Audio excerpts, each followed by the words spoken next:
আমার ভালোই লাগে আমার দেশের সিনেমাগুলি দেখতে এবং প্রোডাকশনগুলি এত সুন্দর হয়। তিনি বলেন বাংলা সিনেমা আর এগিয়ে যা। এইবার দেখি এই সিনেমা সম্পর্কে ওপার বাংলার খলনায়ক কি বলছেন। এবং সেখানে শাকিব খান যেই কষ্ট যেই পরিশ্রম নিয়ে ছবিটা বানানো হয় সেইটা যেন দর্শক হলে গিয়ে দেখে, এইটাই সব। বন্ধুরা এবার দেখবেন তুফান ছবির যে গানটি বিশ্ব কাঁপিয়ে বেড়াচ্ছে। যে কোনো একটা ছবি একটু ব্যবসা করলে বলে যে জ্যোৎস্নাকে ফেল করে ফেলে। আরে ভাই রাস্তার ভিখারিও নাচছে, এদিকে মিমি চক্রবর্তী আরে এত জোরে। এই ভিডিওর মাধ্যমে আমরা জানতে চলেছি সুদূর আমেরিকায় শাকিব খান তুফান সিনেমা কেমন চলছে। দর্শকদের এত আগ্রহ লক্ষ্য করা যায়, বিশেষ করে আমেরিকার বাইরে তুফান সিনেমা রাজত্ব করছে।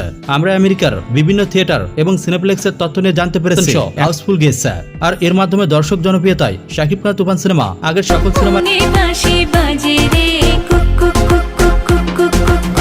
শেষ পর্যন্ত তুফানের অ্যাকশন দেখলে মাথা ঘুরে যাবে ভাই।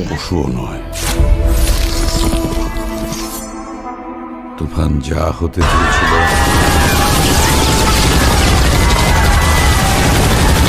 তুফান মুভির সফলতা দেখে কলকাতা মুভির নায়কেরা কিছুটা চিন্তিত হয়ে পড়েছে।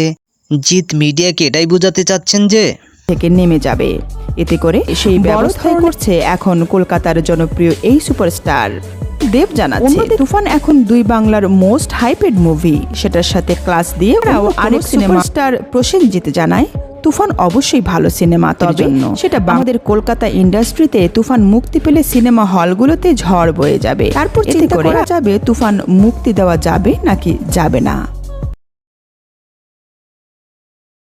বন্ধুরা ভিডিওটি সাবস্ক্রাইব করে আমাদের পাশে থাকবেন।